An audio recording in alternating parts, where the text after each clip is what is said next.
Well, hello everyone, and welcome to another episode of Nick Massacre. I'm here today in LA, California. It is January 7th, and right behind me is the NYA Studios, where they're having the Frankenstein: A Tale Eternal exhibit going on, which was previously, I believe, in London, and they brought it here to California, and I'm here to check it out. Thanks to my good friend Mondo. I'll put his link in the description down below, his Five Fires YouTube channel. He sent me a message, let me know, hey, they're having this exhibit, get tickets, they're free, and they're already sold out. So big shout out to him for letting me know that this was going on. Frankenstein was an amazing film. If you guys seen it, you know it was cinematically beautiful. They did an amazing job. And we're gonna go inside and see the exhibit, see some props from the film. I don't know too much about it. I did see the one over, I believe it was in London, and they had some amazing scales, life-size scales, character wardrobes, and a lot of props from the movie. So we're gonna go inside, check it out. There's already a line forming. It's gonna be opening up in a little bit. I have my time slot at 10:30, so in about 30 minutes, I'll be heading inside and we'll be checking it all out.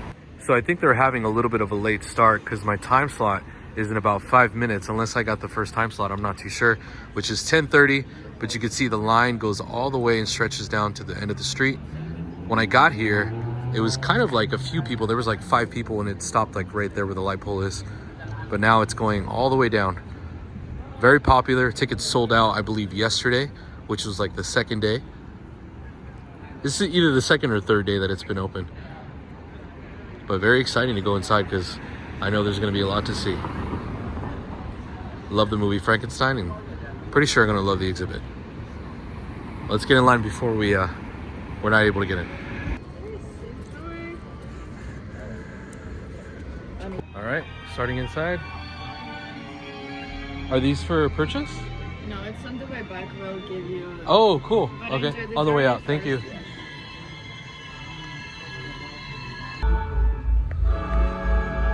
I gotta say, it's like stepping inside of a book.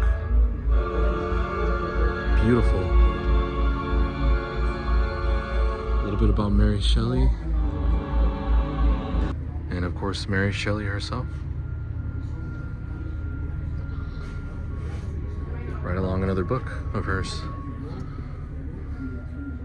First edition presentation copy inscribed by Mary Shelley. So that is actually her writing. Excuse the blurriness there from the light. And moving on, looks like to some wardrobe pieces here. Hello, I am Guillermo Del Toro. Beautiful. Welcome you to this exhibition of our movie. You can see the different fabrics they used and how much work actually goes into this. And then that's the final product. You can see colors are used from elements, and then concept art is thrown in the mix as well. So crazy to see this in person. It looks straight out of a book.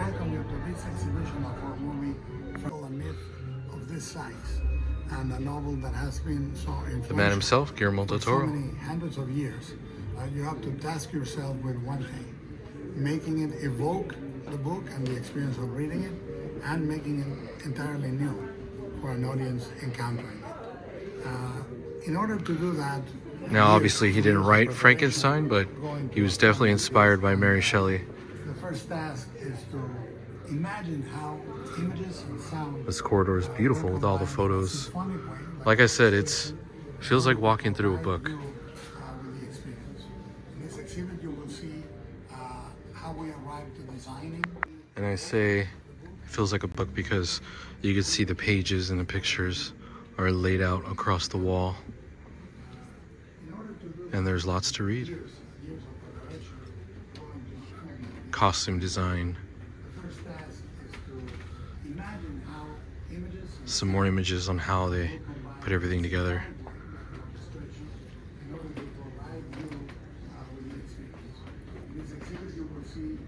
Continue on with the exhibit. Now there's people taking a lot of photos and video, so don't want to cross or cut in front of everyone. They're doing like we are, taking video and photo, because there's a lot to see. So we're gonna just follow the line and show you guys what we can. Wow, they actually have the full outfits from the film. It's like walking through a studio tour. Kind of like Warner Brothers Studios were. Okay, I have to say, one of my favorite pieces from the film that just made my jaw drop was the coffin. And these are the pieces that were used. Wow. Obviously, you're not going to be touching these. They have this roped off area, but I mean, this just looks time period correct. They actually did, in fact, use these back in the day. I did some research, and they stopped using them at a certain point, but this is what they used for funerals.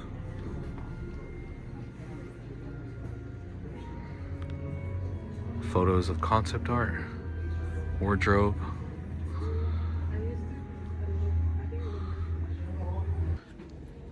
Also some of the jewelry that was used in the film. Kind of like a Medusa style. And I love the family portrait. Very goth romance. And then the wardrobe. You can see the detail up close. It's not your ordinary costumes. The fabrics that were used are very, very high quality.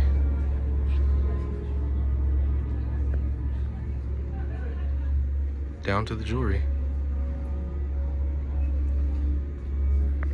Now on to the next chapter. Beautiful. From the college scene where he's giving the speech on rebirth. Closer look at the toolbox.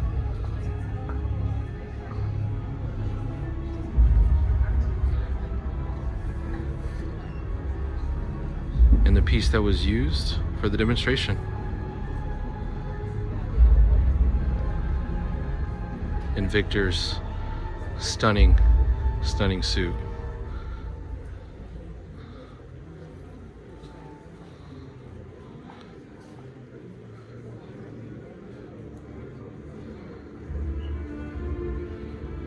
And I want to point out the details that are probably not seen on film,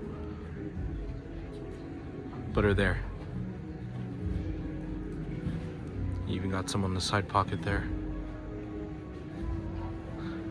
Pretty amazing. And across the way is some more wardrobe. You have Elizabeth in her appearing dress with the stunning jewelry on the wrist, and also the matching necklace. This is the concept art. Beautiful. And you have Christoph Waltz's character, Harlander. This is his concept art, which was an amazing character. Stunning acting in the film. Dare I say, one of my favorite actors.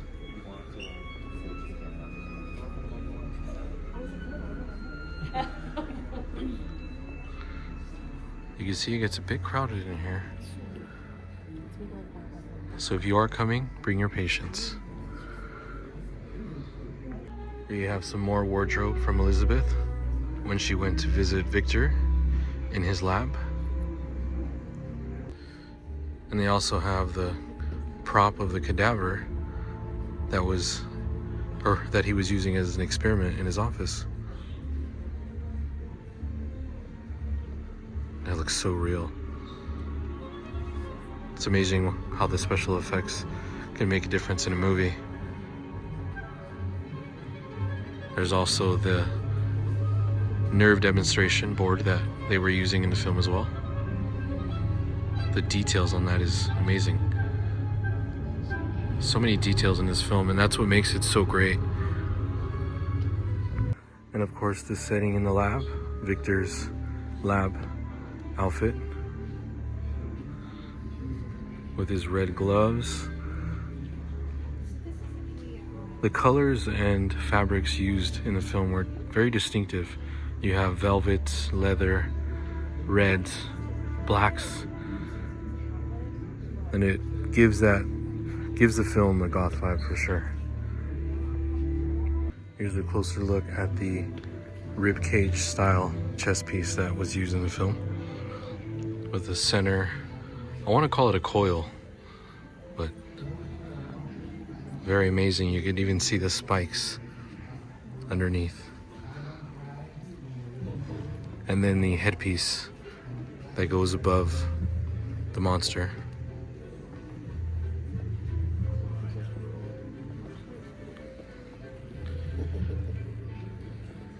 And the set behind it.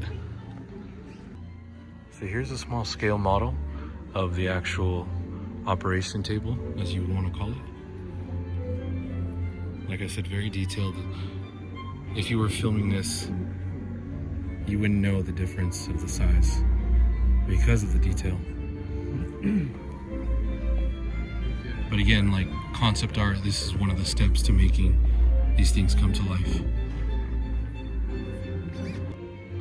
This is pretty insane to look at up close because of how realistic it looks.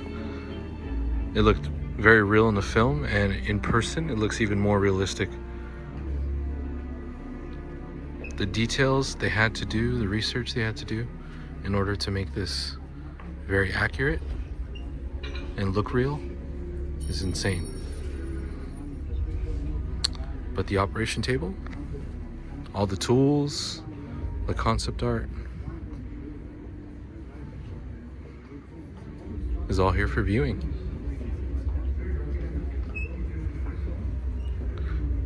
Also the barrels of gasoline right by the Medusa. Nice little touch. And then a smaller scale of the castle.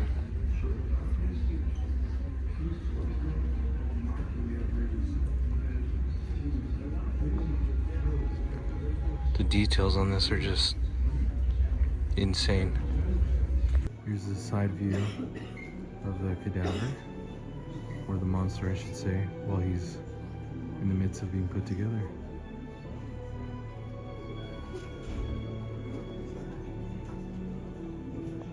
So stunning with the Medusa in the background. Some more wardrobe. These are a lot less, or a lot more vibrant, I should say, not as dark. More pinks, blues, and purples. But nonetheless, still stunning. They added pearls as the jewelry and some feathered accessories. You guys kept moving. I know, that's so awesome. Let's continue. Yeah.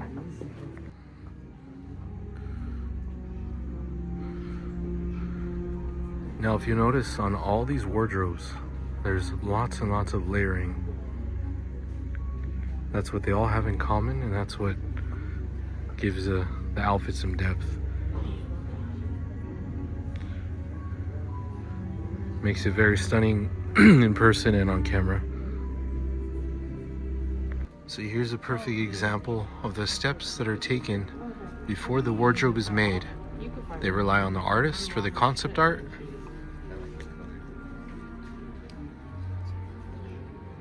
and then the reality of it. I love how they added the jewelry to give it that goth touch for sure. The chains and the red necklace. And the red actually kind of resembles blood seeping through the dress, which is amazing. You also notice the sleeves are very similar to the original bride's, which I noticed right away in the film. This is probably my favorite dress out of the entire film. Her final dress. And also the groom suit as well, worn by Victor's brother.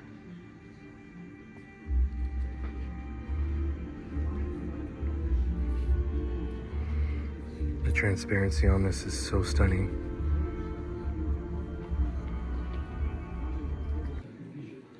This amazing carved portrait here with a dark center, hardly visible the monster. Very mysterious. Sets the perfect tone.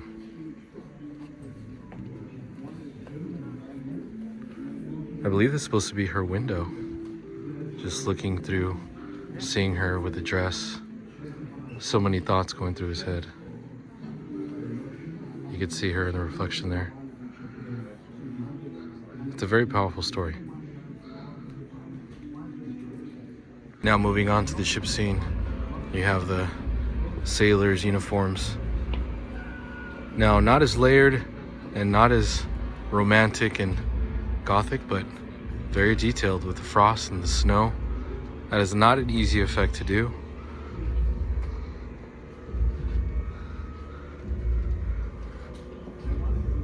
Even on the boots. And probably my favorite wardrobe the monster wore is the one he first appeared in and the one he last appeared in, which kind of resembles what the state of his soul was like. Just put through the ringer, cut, torn, hurt, damaged, but still standing. And the way they put this together, the layers, the different fabrics, the colors, the darks, the browns, it's just exactly what I would picture the monster to be. Mary Shelley's monster. And here's a picture of him behind the scenes, wearing it. Now I believe this looks like the captain's wardrobe. Very distinctively different from the other sailors. But you could see how different his outfit is. You got leather, a belt buckle, some mittens that appear to be by maybe sheep's wool. What you would find in that time period in somewhere like in Antarctica or something like that. The goggles are even interesting.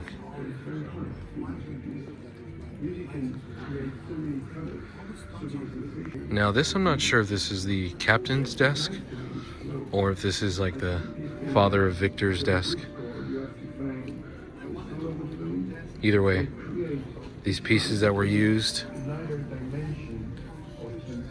were amazing, beautiful. You can see the little details on the drawers, the end of the table.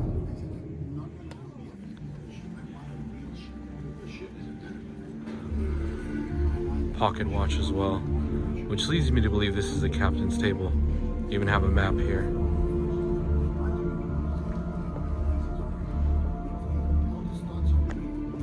Here's the concept art for Victor's prosthetic leg. And you could see the end result. Kind of what you think what a prosthetic leg would look like in that time period. Well crafted, probably made a lot better than anything today, that's for sure. But the details, I mean, even the foot. Shaped for the toes.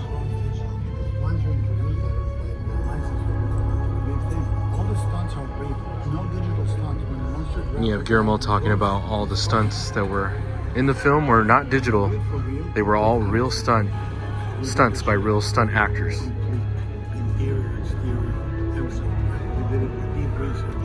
Love him because he doesn't like AI and he does everything the right way. Draws it, creates it, and makes these things come to life with real stuff, such as this prosthetic. Pretty amazing. Now for me, one of the most emotional parts of the story was about the blind man. Now he gave life to the creature. And here are the props from his scenes. Things to like coasters, to his pipe, the chair that he met the creature in. And I also believe this is the one he died in. There's his wardrobe right here. This is his concept art, which looks identical to the film. As far as to the details of his shoes, you can see they're like woven in the concept art and in person.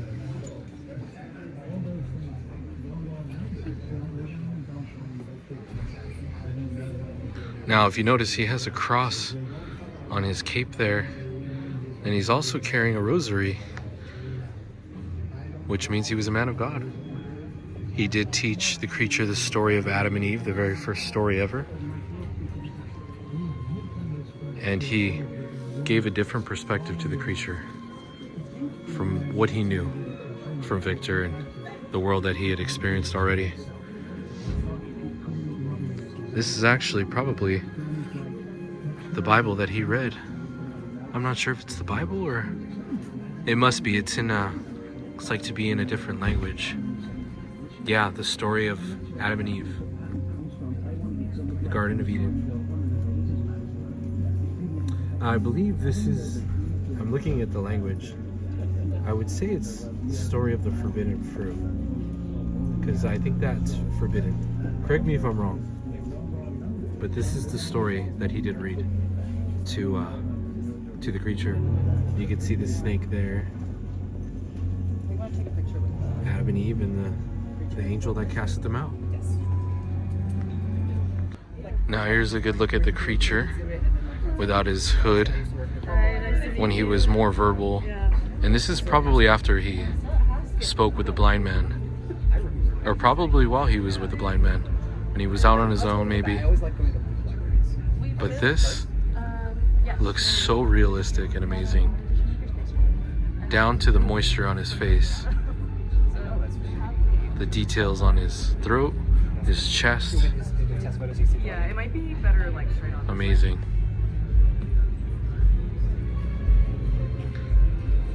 I would say this is probably a real life scale of the creature. The size of his hands are gargantuan. They are very big. If I were to put mine next to it, it would look very small. So I would say this is definitely a scale to scale model of the creature.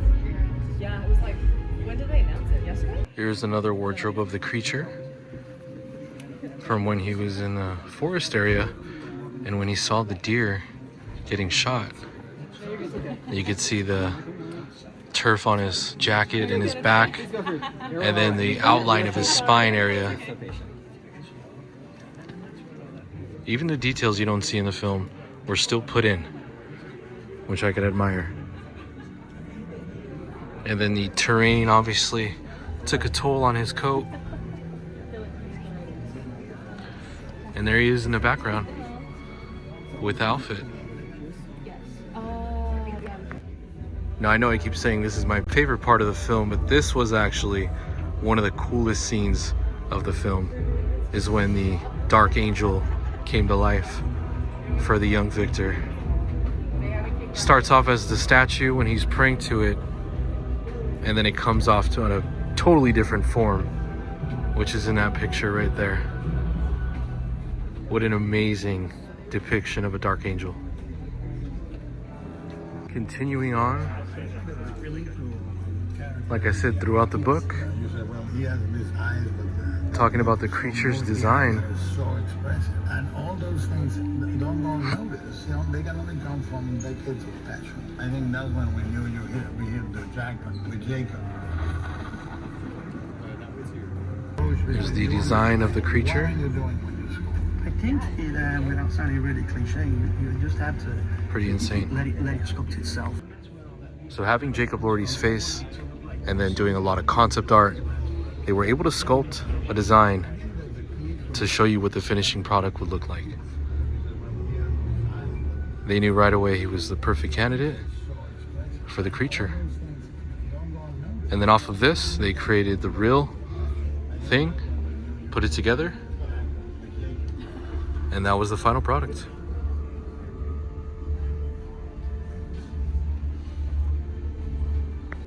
Here's a look at some of those photographs that were seen in the film. After the fire, the creature visited these and found them for himself. Was able to figure out how he was put together, piece by piece. And these would be period correct photographs. The only way he would be able to see what had happened other than documentation.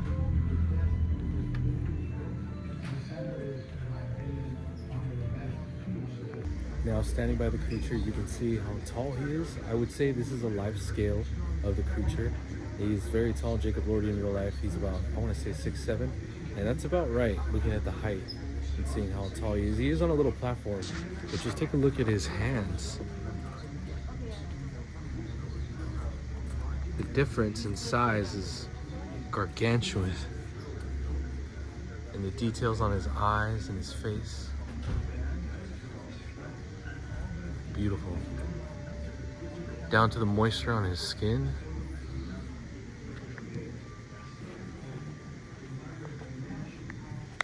So now we just entered the sound room. And these are sounds that were used in the film.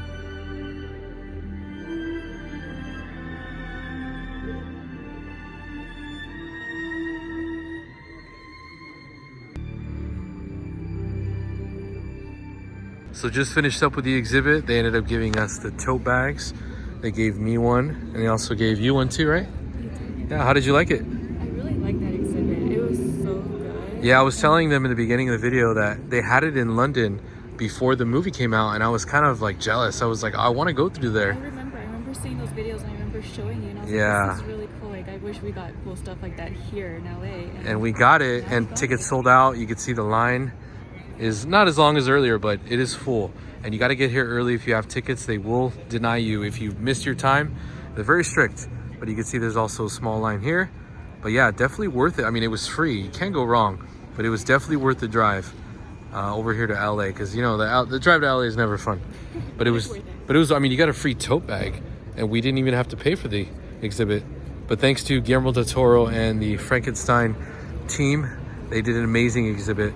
And it was exactly what I expected and more. Oh yeah, it was really beautiful. Yeah, very beautiful, very artsy. Definitely.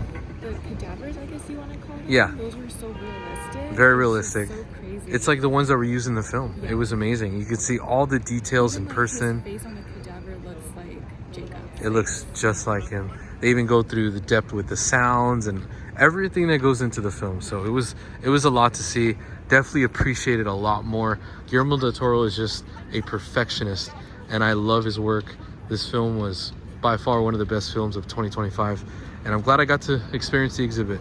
And that's a wrap on today's video here from the NYA studio for the Frankenstein exhibit. It was worth it just for the tote bag, I gotta say. I was gonna buy this, but got it for free here at the exhibit. Can't complain with that. I am going to post a lot of photos and videos on my X and Instagram. If you guys don't already follow me there, you can follow me at Nick Massacre. I'll be posting, like I said, more videos, more photos. And thank you guys for watching. If you like the video, give it a big thumbs up. And if you're not subscribed and want to see more things like this, I'll do my best to put them out as soon as possible before tickets sold out. This is very popular. Tickets sold out immediately. Luckily, I was able to get tickets. Big shout out to Mondo from the Firefighters YouTube. And I want to thank everybody else for watching the video, liking, subscribing. I'll see you guys in the next one.